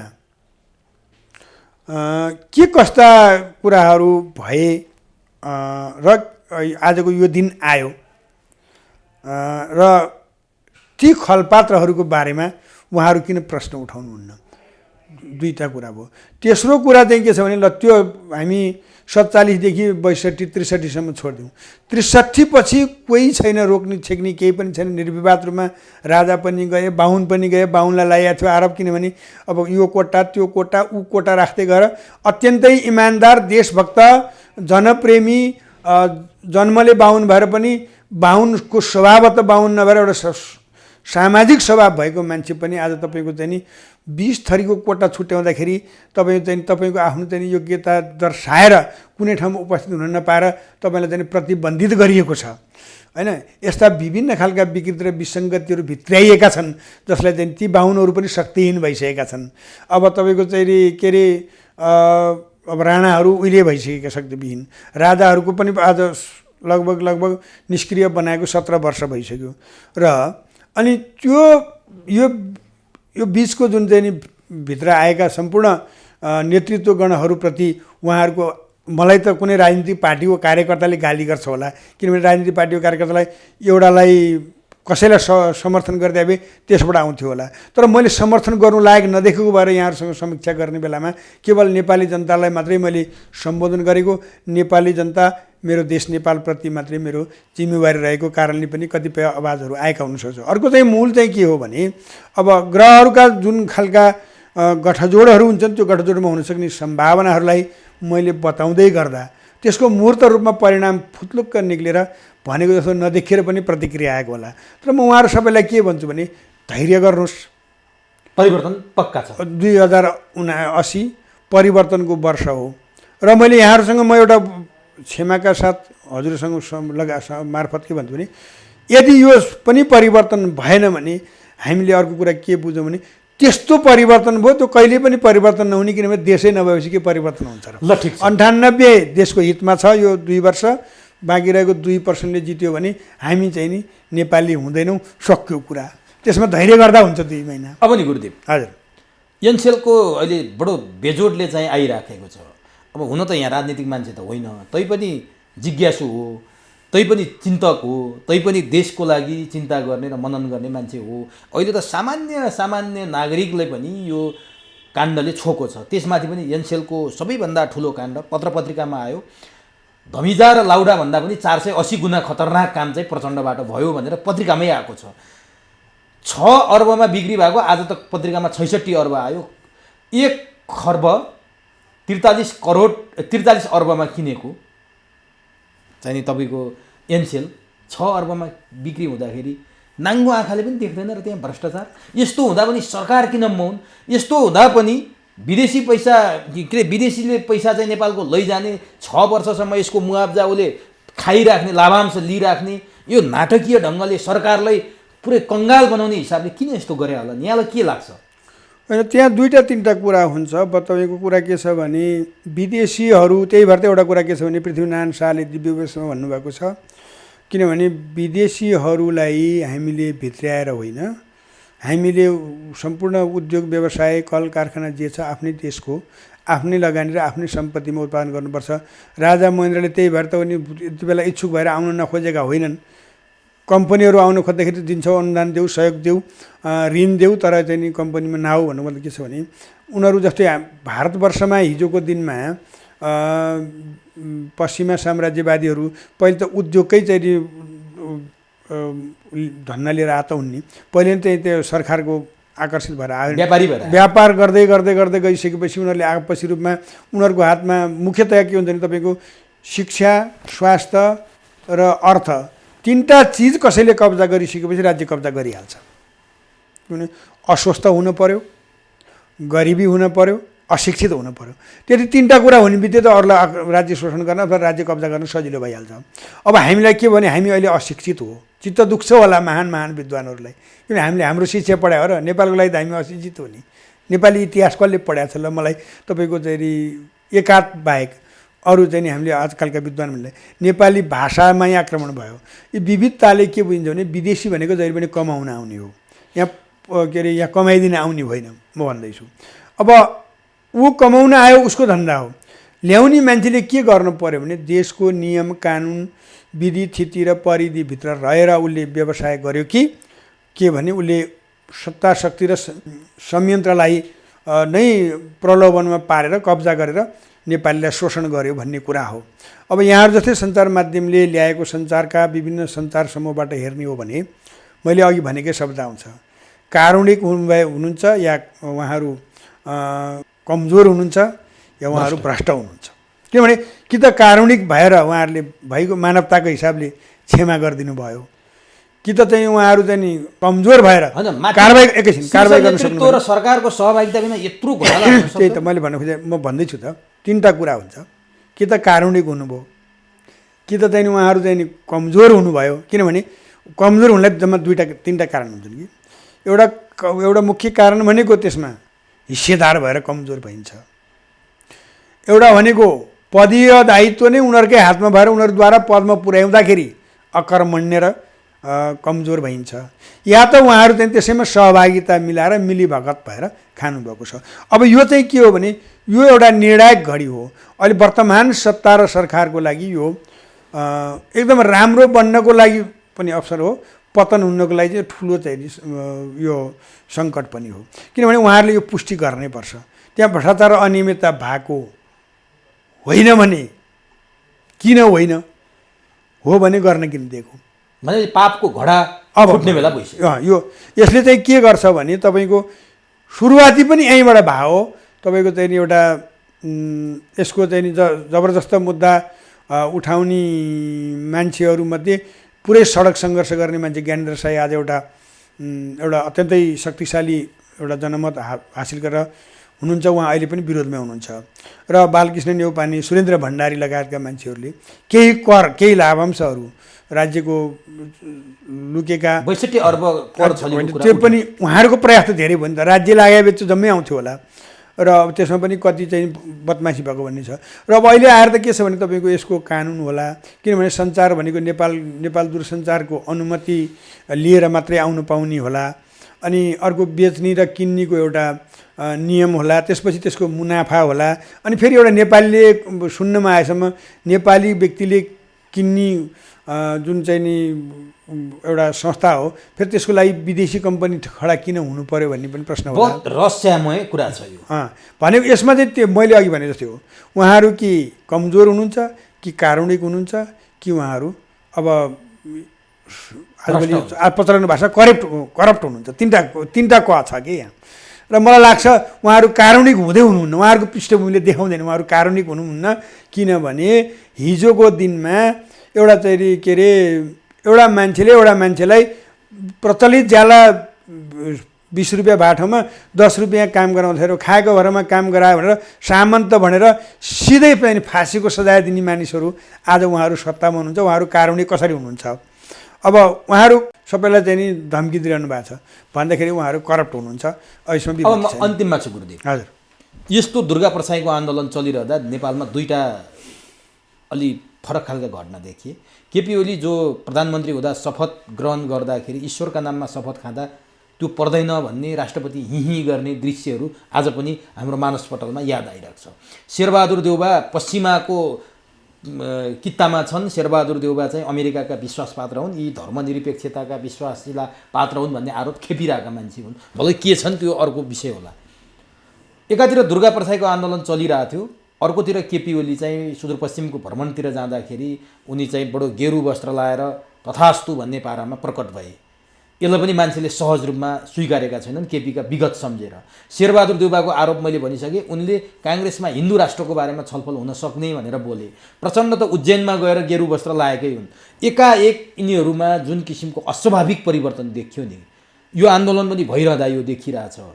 कतिले मोदीको प्रेसर र दबाब बनिरहेछन्, कतिपयले सत्तारोहणका लागि यिनीहरू बनिरहेछन्, कतिपयले अब यस्ता काण्डै काण्ड 3 कको यहाँले चर्चा गर्नुभयो, योबाट जोगिनका लागि यिनीहरूले उपाय लाइरहेछन् भनिरहेछन्। एकातिर बेबी किङको चर्चा चलिरहेछ, यिनीहरू राज संस्था होइन हिन्दू राष्ट्र भनिरहेछन्। अर्कोतिर राज संस्थासहितको हिन्दू राष्ट्रको कुरा उठिरहेछ। यहाँनिर भारतको चुनावको चर्चा पनि हुन्छ, राम मन्दिरको उद्घाटनको चर्चा पनि हुन्छ। यी सबै विषयलाई सोलोडोलोमा संक्षिप्तमा जवाब दिनुहोस् त गुरुदेव, यो सङ्केत के हो, के का लागि हो? यसको यस्तो छ, हेर्नुहोस् एउटा कुरा के छ तपाईँको भने यिनीहरू भनेका मौसमी मान्छे हो। हिजोको दिनमा यिनीहरूले के थियो भने धार्मिक व्यक्तिहरूले नै शोषण गरे, धार्मिक व्यक्तिहरूले नै अन्याय गरे, अत्याचार गरे, सबै कुरा चाहिँ धर्मले नै सिद्ध्यायो। धर्मकै कारण समृद्धि नभएको हो र प्रगति नभएको हो। हामी चाहिँ नि साम्राज्यवादीहरूका चाहिँ नि उसमा अधीनमा पर्न परेको हो र यस कारण यो चाहिँ हामीले चाहिँ धार्मिक कुराहरूलाई चाहिँ नि हटाउनुपर्छ र धर्मनिरपेक्ष भनेर चाहिँ जनआवाज अनि त्यसभित्र रहेका तथाकथित एउटा हाम्रो समाजभित्र केही विकृति र केही चाहिँ नि उशृङ्खलताको बिचको चाहिँ जुन एउटा मनोभावनालाई समेट्नको लागि उहाँहरूले बाहुनको धर्मको राजाको मुद्दा उठाएर जानु भइसकेपछि के हो भने उहाँहरू त्यसमा सफल हुनुभयो केही हदसम्म, चाहे त्यसलाई हामीले भन्नै पर्छ। मात्रै विदेशीले ट्याक्र्याक्क ल्याएर कसैलाई उभ्याएको होइन। नेपाली जनआवाजलाई उनीहरूले आफ्नो एउटा चाहिँ अपनत्व मात्रै ग्रहण गरे उनीहरूले आफू अग्रपङ्क्तिमा उभिए, आवाज नेपाली जनताबाट उठ्यो, मुखरित भयो। त्यो आवाजलाई उनीहरूले चाहिँ नि मौकाको फाइदा लिएर विशेषतः त्यसमा भारतले बढी यो सम्पूर्ण चाहिँ नि हामीले चाहे जस्तो नहुनको लागि चाहिँ यो समस्या भनेको राष्ट्र संस्था हो भन्ने उनीहरूको थियो। र अर्को कुरा के थियो भने त्यति बेलाको जुन सरकार थियो नेपालको परिवर्तनको समयमा त्यो काङ्ग्रेसाईको सरकार थियो। अब काङ्ग्रेसाई के थियो त भन्दाखेरि काङ्ग्रेसाईको प्रशासन जुन थियो र अहिले पनि छ, काङ्ग्रेसाईको प्रशासन जति पनि छन् त्यहाँ सम्पूर्ण चाहिँ नि उद्योग व्यवसाय कल कारखानादेखि प्रशासनिक संयन्त्र सबै कसको थियो त भन्दा त्यो चाहिँ नि पश्चिमा विरासत थियो। त्यसले गर्दाखेरि त्यो भने काङ्ग्रेसाई पनि पश्चिमा विरासतसँग नतमस्तक थियो। ती विविध कारणले गर्दाखेरि के भने त्यति बेलाको सरकारले राजालाई, त्यति बेलाको भारत सरकारले राजालाई ठिक मानेन। र त्यति बेलाको अलिकति के भइदियो भने परिवर्तन पछाडिको एउटा अप्रत्याशित रूपमा राजा हुन परेको हुनाले राजनीति र कूटनीति क्षेत्रमा अलिकति कमजोर त्यति बेलाको राजासँग पनि देखियो। उहाँहरूले बिना सुझबुझ चाइनातिरको मनोभावनालाई नबुझिकन चाइनालाई एउटा पर्यवेक्षक अफगानिस्तान किन भन्ने त्यहाँ प्रश्नहरू उठे। यी विविधताले के भइदियो भने सबैलाई सजिलो भयो, सबै चाहन्थे र नेपालमा के गरे त भन्दै उनीहरूले राष्ट्र संस्थाको अन्त्य गरे। अब अहिले यतिखेर आउँदाखेरि के भने त्यहाँ भारतमा कस्तो छ भने एक थरी मान्छेलाई लाग्छ होला भारत भाजपा सरकारको जो नेतृत्व गरिरहनु भएको छ नरेन्द्र मोदी नेपालमा कुनै पनि प्रकारको स्थायित्व भएर यहाँ प्रगति भएर आत्मनिर्भरतामा उभिएको देख्न चाहनुहुन्न र उहाँ स्वयं नेपालमा हिन्दू राष्ट्र संस्था स्थापना गर्न चाहनुहुन्न। नरेन्द्र मोदी चाहनुहुन्न किनभने उहाँको त त्यो एउटा के भने अहिले चाहिँ यहाँले अघि भनेको जस्तै महाकालेश्वरको गेरु वस्त्र अनि सुदूरपश्चिमको गेरु शेरबहादुरको हिन्दू धर्म पशुपतिको जलारी देउबाको बारेमा चाहिँ म अलिकति एउटा कुरा के प्रश्न गर्न चाहन्छु भने देउबा मान्छे वास्तवमा चाहिँ नि उहाँ देउबालाई हेर्नु पऱ्यो है, हामीले यसरी त त्यो नजिक भएर हेर्नु पऱ्यो कसैको कपाल कल्पित कुराहरू हुने। देउबा स्वयं आफैमा एउटा हिन्दू धर्म अथवा वैदिक सनातनप्रति प्रभावित मान्छे हो। एउटा कुरा त उहाँको कुल संस्कार र स्थान भेग पनि, किनभने धार्मिक मान्छे अझ भन्यो भने अतिवादी धार्मिक भएको ठाउँ हो सुदूरपश्चिम। दोस्रो कुरो के छ भने अब उहाँ एउटा के छ भने एउटा राम्रो अरूले लाटो भन्दै गर्दाखेरिमा अत्यन्त चतुर केका लागि भन्दा सत्ता कब्जा गर्नको लागि चतुर मान्छे हो।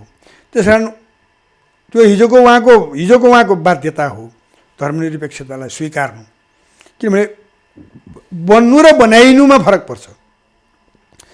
गिरिजाप्रसादको आक्रमण नहुन्थ्यो भने सायद देउबाको यो स्थिति पनि हुँदैन थियो, देउबा यति जनताको अगाडि अलोकप्रिय पनि हुनुहुन्न थियो।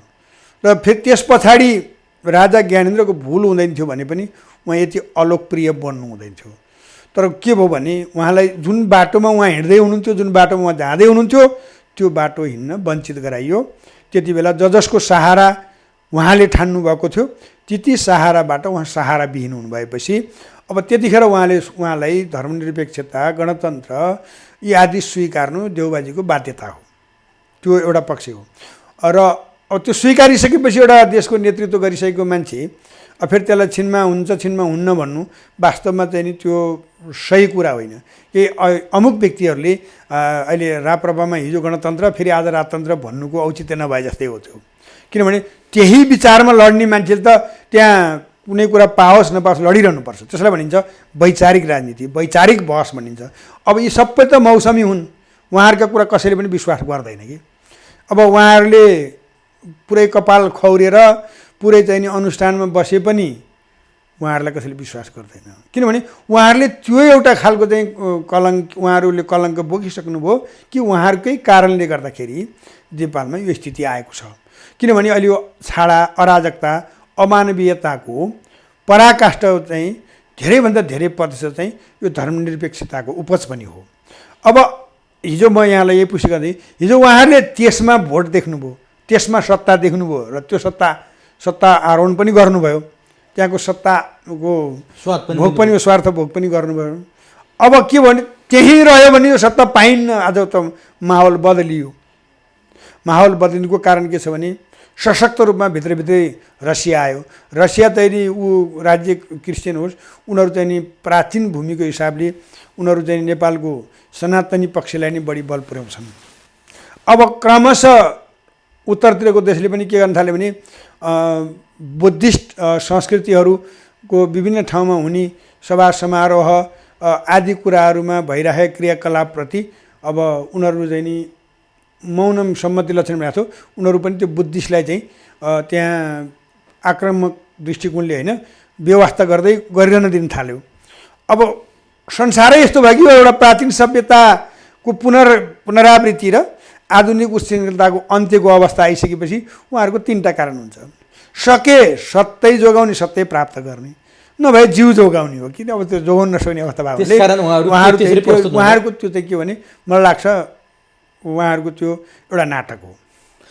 अब अर्को यिनीहरू जोड्छु नाटक हो। अब भारतको कुरा गर्ने बेलामा के छ भने मोदी मात्रै त भारत होइन नि त। भारत भनेको त के भने म एउटा मोदीको कुरा गर्छु। भारत मोदी त के भने मोदी स्वयंको स्वार्थ अलग होला, तर मोदीको जग त फेरि त्यो कट्टर हिन्दूवादी जग हो नि। आरएसएस छोडिदिउँ, आरएसएसको कुरा नगरौँ हामी।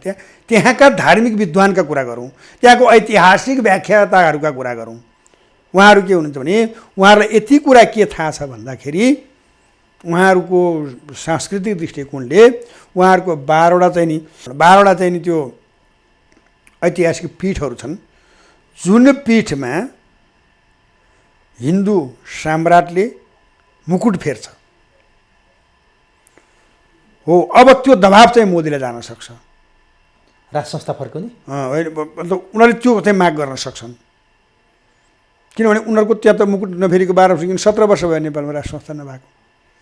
त्यो मुकुट फेरिएको छैन उनीहरूको। भने नेपालले भन्दा राज संस्था भारतलाई आवश्यकता छ उनीहरूको पीठको हिसाबले, पीठाधीशहरू त्यही हिसाबले, राजनीतिकलाई नहोला। अनि अर्को कुरा के छ भने अब अरू कसैलेबाट स्थायित्व उनीहरूले देखेनन्, असम्भव ठाने। किन भन्दा यिनीहरू सैद्धान्तिक रूपमा गर्ने भारतीयहरू कस्तो छन् भने उनीहरू सम्पूर्ण कुराको लागि जतिसुकै जेसुकै छिमेकीको लागि जतिसुकै दुष्ट हुन् र सामान्य जनताहरूको लागि जतिसुकै कठोर हुन्, तर राष्ट्रियताका खातिरमा उनीहरू एकदम एकजुट छन् र उनीहरू एउटै स्वरमा अन्तर्राष्ट्रिय आक्रमणका विरुद्ध एकै स्वरमा उभिन्छन्। उनीहरूको राष्ट्रियताको खतरा महसुस हुने बित्तिकै भोलि यही मुद्दा कथम कदाचित मोदीले गडबड गरेको खण्डमा राहुलले बोक्न सक्छ। किन राजनीतिक स्वार्थ र एउटा राष्ट्रिय हितका खातिर नेपाल सक्षम रहनु आवश्यक छ। ती कुराहरू भारतीय विद्वानले बुझेका छन्। एउटा मात्रै दृष्टिकोणले होइन, उनीहरूको सीमा सुरक्षा गरिदिएर स्वतन्त्रतापछिको भारतलाई आजसम्म कायम राखिदिएको हिसाबले त हिजोको दिनमा पनि त ब्रिटिसलाई अब यहाँ यी कति चिजहरू हामीसँग अलिखित र अश्रुति छन् कि तपाईँको चाहिँ ब्रिटिसले नेपाल आक्रमण गर्दै गर्दा अन्तिम चरणको आक्रमणको बेलामा त्यति बेलाका ब्रिटिस गोर्खालाई र त्यसको चाहिँ सेना प्रमुखलाई ब्रिटिसले सोधेको छ अरे कि अब हामीले अब नेपाल अन्तिम लडाइँ गर्नुपर्ने भयो, तिमीहरू के गर्छौ भन्दाखेरि त्यति बेलाको नेपालीहरूको प्रमुखले, सेनाको सुरक्षा प्रमुखले म भोलि जवाफ दिन्छु मेरो सैनिकहरूलाई सोधेर। अनि भोलिपल्टको दोस्रो चाहिँ अन्तर्क्रियामा चाहिँ अनि के आयो त तिमीहरूको सिपाहीहरूको जवाब भन्ने बेलामा चाहिँ मेरो सिपाहीले भनेको जस्ता तस्तै भनौँ, अनुमति छ भन्दा छ भनिसकेपछि मेरा सिपाहीहरूले भने पहिलो गोली नुनको लागि, दोस्रो गोली खुनको लागि भन्दाखेरि त्यहाँ के बुझिन्छ त्यसको आशयमा भन्दाखेरि महाभारतको एकलव्यले जसले हार्छ त्यसकै पक्षमा म लड्छु भनेपछि अब कुरा कहाँनिर बुझ्यो भने हार त दुर्योधनको छ भनेपछि भगवान् कृष्णले त्यहाँ खेल खेले जस्तै। अनि त्यतिखेर चाहिँ उनीहरूले त्यो भनिसकेपछि उनीहरूले के बुझ्यो भने हामी युद्ध त तिमीहरूलाई जिताउनुको लागि नेपालीसँग लड्छौँ नै, त्यो नुनको लागि भयो। तर तिमीहरूले राज्य कब्जा गरिसकेपछि हाम्रो रगतको लागि फेरि तिमीहरूसँग लड्छौँ भन्ने कुरो बुझिसकेपछि अनि उनीहरू क्रमशः पछि हट्यो भने हामी थुप्रै त्यहाँका हाम्रा ऐतिहासिक व्यक्तिहरूबाट हामी पुस्तामा सर्दै आएको कथाहरू सुन्न पाउँछौँ। त्यस कारण के छ भने हर प्रकारले भारत स्वतन्त्रताको विषयमा होस्, भारतको रक्षाको विषयमा होस् र धार्मिक बचाउको हिसाबमा होस्, हिजो चाहिँ नि मुगल साम्राज्यवादीहरूले भारतलाई चाहिँ निमिटान्य बनाउँदाखेरि त त्यो धर्मको स्रोत जुन चाहिँ नि वैदिक सनातनको संरक्षकको रूपमा उभिएको र मुगल साम्राज्यहरूको बाट विस्थापित नभएको हिन्दू अधिराज्य त नेपालै थियो नि त। त्यति कुरा त सायद भारतको विद्वानहरूलाई थाहा नहुने कुरै भएन। हाम्रो त समस्या कहाँनिर भने यो सम्पूर्ण कुराहरू थाहा पाइन्छ भन्नकै खातिर हाम्रा ऐतिहासिक पौराणिक सामाजिक जुन हाम्रा संरचनागत विषय र वस्तुलाई हामीले पढाउनु पर्ने थियो त्यो नपढाउँदै अब अलि दिनमा त के हुन्छ भने अब यस्तो पढाइ भइदिन्छ कि नेपाल भन्ने देश नै थियो र भन्दा पनि नेपाली चुप लाएर बस्नेसम्म गरी पढाउने अवस्थामा पुर्याउने हामीले गऱ्यौँ। त उनीहरूका त्यस्तो छैन। ऐतिहासिक कुराहरू व्यक्तिगत तवरले होस्, राज्यको तवरबाट होस् अथवा सामाजिक तवरबाट खोजी गरिरहेका हुन्छन्। यी सम्पूर्ण कुराले के बुझेको छ भने नेपाललाई उनीहरू दमन गर्ने र अत्यन्त सर्वोन्नत राष्ट्र हुन नदिने उनीहरूको दुष्प्रयास हुँदै गर्दै पनि नेपाललाई निमिट्यान्न बनाउने पक्षमा सरकार आफ्नो स्वार्थको लागि होला, तर आम नागरिक यदि साँच्चै नै त्यही नै हिसाबले यदि गयो नै भने आगामी चुनावमा भाजपा हार्न पनि सक्छ। भनेपछि अन्तिममा हजुर भारतले आफ्नो आत्मरक्षाको लागि पनि नेपालमा राष्ट्र संस्था र हिन्दू राष्ट्र नफर्कै नहुने अवस्था छ। त्यसलाई त होइन, मुख्य कुरा के छ भने अब उनीहरूले हिजोको दृष्टिकोणले अब नेपाल हेरेर उनीहरूको लागि नै समस्या छ, हाम्रो लागि भन्दा पनि। हस् गुरुदेव, यो महत्त्वपूर्ण समय र संवादका लागि यहाँलाई हार्दिक धन्यवाद। यहाँलाई पनि एकदम धेरै धेरै धन्यवाद। यहाँको अस्ट्रेलिया यात्रा सफल रहोस्। धन्यवाद। अब फेरि हाम्रो आएपछि पुनः संवाद हुनेछ र हाम्रो लगातार यो दुइटैमा चाहिँ भ्रमणको चर्चा गरियो, यसलाई चाहिँ फेरि विज्ञापनको रूपमा नबुझियोस्, किनभने दुईवटा हामीले गरेको अन्तर्क्रियामा दुइटै कुरामा विदेश भने एउटामा चाहिँ अब एउटै हो भनेर बुझिदिन म सबैलाई अनुरोध गर्दै र यो महत्त्वपूर्ण संवादको अवसर दिनुभएकोमा स्वयं उमेश बाबु र तपाईँको चुरोकुरो परिवारलाई मेरो हार्दिक नमन र जसले वास्तविकतालाई बुझेर हेरिदिनु भयो, बुझिदिनु भयो, त्यही अनुसारको आफूलाई लागेको प्रतिक्रिया जसरी दिनुभएको छ लागेकै हिसाबले दिइरहनुहोस्। मलाई राम्रो नराम्रोले फरक पर्दैन, किनभने तपाईँको विचार हो, विचारको स्वतन्त्रता हुनुपर्छ। त्यसकारण चाहिँ यो दिँदै गर्नुहोस्। तर म एउटै कुरा के बुझ्नुहोस् भने मेरो कसैप्रति आग्रह पूर्वाग्रह छैन र गलतलाई गलत र सहीलाई सही भन्नु एउटा मानवीय दृष्टिकोणले सही हुन्छ, त्यही मात्रै भनेको हो। यही बुझिदिनु हुन अनुरोध गर्दै फेरि पनि दर्शकलाई स्वयं उमेश बाबुलाई मेरो हार्दिक नमन। हस् हस्।